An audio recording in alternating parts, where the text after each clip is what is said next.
आज हम बात करेंगे न्यूटन की शेल थ्योरम के बारे में। ठीक है, न्यूटन्स शेल थ्योरम। अच्छा, अब ये ध्यान रखना, ये एक स्फेरिकल शेल है। कैसा है? स्फेरिकल, जैसे एक स्फेयर होता है ना, बॉल समझ लो आप, एक स्फेरिकल शेल है। वहां पे इसमें कंडीशन क्या है कि ये एक सिमेट्रिक, ठीक है, सिमेट्रिक शेल होगा, मतलब सिमेट्रिक होगा और यूनिफॉर्म होगा, यूनिफॉर्म मास का। ठीक है, यूनिफॉर्म मास का, यानी कि सब जगह मास क्या होगा? यूनिफॉर्म होने वाला है। सिमेट्रिक यूनिफॉर्म मास का एक स्फेरिकल शेल होगा। इस वजह से, मतलब इस शेल की वजह से, जो मास m का है और जिसका रेडियस r है। शेल को इमेजिन अगर आपको करना है तो जो हॉलो बॉल्स होती है ना प्लास्टिक की, बच्चों की खेलने वाली, वो है सिंपल सा एग्जांपल।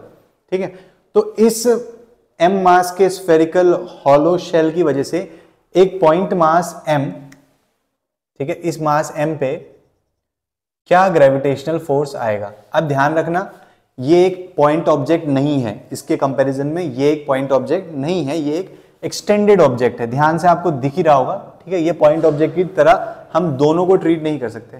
समझ में आ गया? तो इसकी वजह से क्या फोर्स होगा वो कैसे कैलकुलेट करेंगे। देखो, जो डेरिवेशन है वो तो बहुत कॉम्प्लिकेटेड है, लेकिन हमारा जो रिजल्ट रहता है वही हर जगह काम आता है। तो डेरिवेशन हम थीटा वगैरह, इंटीग्रेशन वगैरह नहीं करेंगे। ठीक है, हम सिर्फ रिजल्ट कैसे निकालना है वो देखेंगे। तो इस शेल का हर एक पॉइंट, ठीक है, हर एक पॉइंट इस पे फोर्स लगाएगा, क्योंकि अगर हम उस शेल का एक पॉइंट लेंगे तभी हम दोनों को पॉइंट मासेस की तरह ट्रीट कर सकते हैं। तो हर पॉइंट का ऐसे फोर्स लेंगे, इसका इसका इसका इसका, जितने भी पॉइंट्स पॉसिबल हैं उन सबका हम क्या लेंगे? फोर्स लेंगे पेयर वाइज, और फिर उसको ऐड करेंगे। तो यहां पे जो फोर्स लगेगा वो इस डायरेक्शन में लगेगा। ठीक है, ऐसे करके लगेगा। अब मान के चलो ये सेंटर लाइन से जोड़ने वाली एक लाइन है। ठीक है, यहां पे ये बना रही है थीटा 1। क्या बना रही है? थीटा 1 एंगल बना रही है। समझ जाना, ये थीटा 1 है। तो ये एक वेक्टर है जो मान के चलो F1 मान लेते हैं, F1 वेक्टर। ठीक है, ग्रेविटेशनल फोर्स इसके अलोंग होगा, इस पॉइंट मास और इस पॉइंट मास के बीच में ग्रेविटेशनल फोर्स लगेगा। ठीक है, तो ऐसे लगेगा, स्ट्रेट होता है ना, स्ट्रेट लाइन पे लगता है, तो ऐसे लगेगा। अब हम जानते हैं कि कभी भी कोई वेक्टर ऐसे तिरछा है तो हम उसको x और y में रिजॉल्व कर सकते हैं। तो ये जो कंपोनेंट हो जाएगा, ये हो जाएगा इस वेक्टर का F1 साइन थीटा वाला कंपोनेंट, F1 साइन थीटा वाला कंपोनेंट हो जाएगा, और ये कंपोनेंट हो जाएगा F1 कॉस थीटा वाला। समझ में आ गया?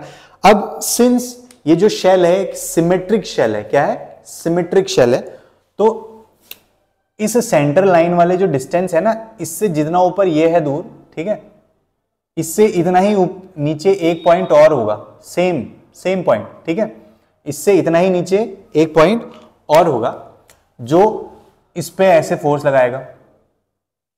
समझ में आया? जो इस पे ऐसे फोर्स लगाएगा अपनी तरफ को, और वो भी थीटा 1 एंगल पे ही लगाएगा। ध्यान रखना, वो भी थीटा 1 एंगल पर ही लगाएगा, क्योंकि सिमेट्रिक है हिसाब। समझ में? सिमेट्रिक है, इसके ऊपर भी इसके नीचे भी। ये सेंटर से जा रही है ना लाइन, ये सेंटर से जा रही है, तो सेंटर के अलोंग ऐसे ले लो, ऐसे ले लो, कैसे भी ले लो, सेंटर के अलोंग क्या रहेगा? ये स्फेरिकल शेल सिमेट्रिक रहेगा। तो ये भी थीटा 1 एंगल पे ही इसको नीचे को फोर्स लगाएगा। ये वाला जो एंगल होगा ये भी थीटा 1 ही होगा, तो इसका भी एक हॉरिजॉन्टल कंपोनेंट होगा, ऐसे करके। समझ में आया? इस फोर्स का भी एक हॉरिजॉन्टल कंपोनेंट होगा, ये भी F1 sine theta cos theta के बराबर होगा। F1 cos theta. क्यों? समझ में आया ना, क्योंकि जो सारे पॉइंट मासेस ले रहे हैं हम, इनका मास हम सेम मानेंगे, dm मानते हैं, वैसे dm मास मानते हैं, सबका पॉइंट मास का सबका मास सेम मानेंगे। तो जितना फोर्स ये इस पे लगा रहा है उतना ही ये, यानी कि F1 फोर्स ये भी लगाएगा और ये भी लगाएगा। समझ में आया? तो इसका जो हॉरिजॉन्टल कंपोनेंट होगा वो F1 कॉस थीटा हो जाएगा, और जो परपेंडिकुलर वाला कंपोनेंट होगा वो ऐसे आएगा, F1 साइन थीटा। समझ में आई बात? सिमिलरली एक और पॉइंट ले लेते हैं, ये वाला पॉइंट ले लेते हैं यहां पर। ठीक है, तो ये इस पे लगाएगा ऐसे, रफ एंड से बना रहा हूं, आपको बात समझ जानी बस। ठीक है, अपनी तरफ लगाएगा, मान के चलो थीटा 2 एंगल पे लगा रहा है। कौन से एंगल पे? सेंटर लाइन वाले से हम एंगल अगर नापे तो ये थीटा 2 एंगल पे लगा रहा है, मान के चलो।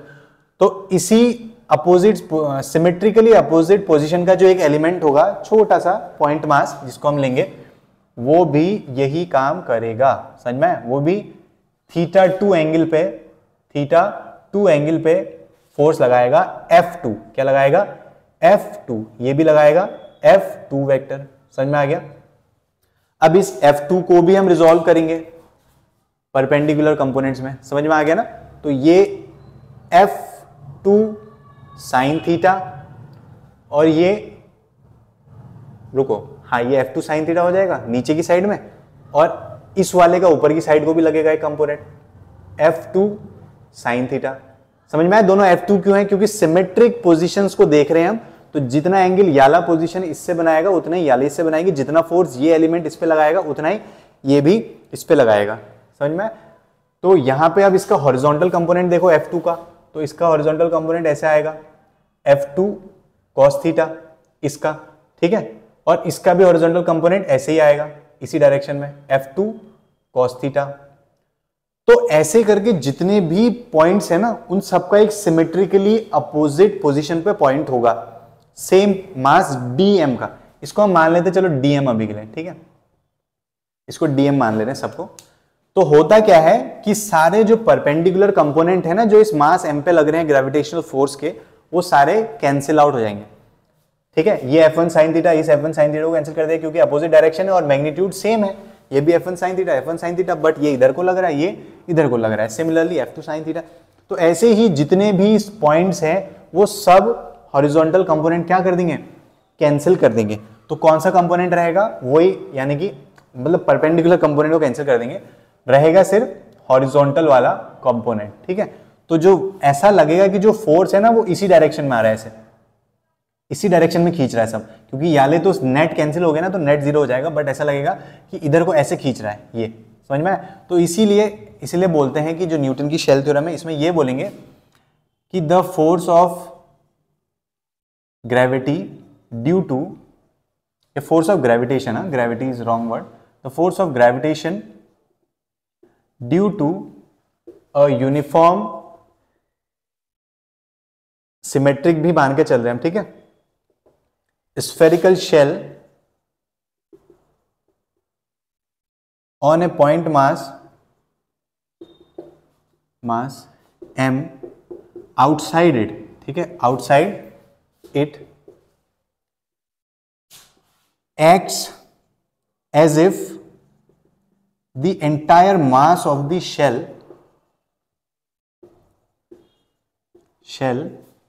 is at the centre. ऐसा क्यों हो रहा है? समझ में आ गया ना?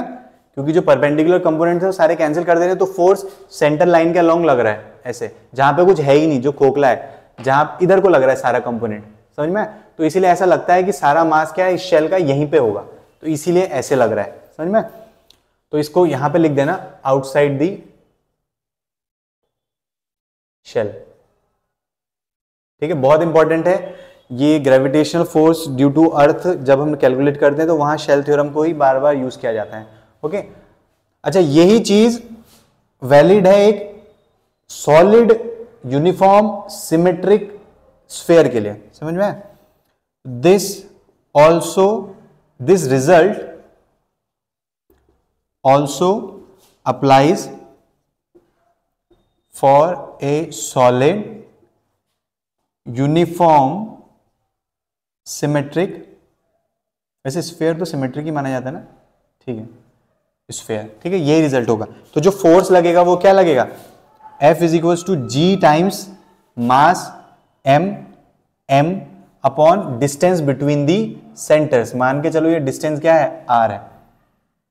समझ में आ गया? तो ग्रेविटेशनल फोर्स ऐसा लिख लेगा, एक यूनिफॉर्म शेल और एक पॉइंट मास m पे जो उससे बाहर है, ठीक है। ओके, चलिए।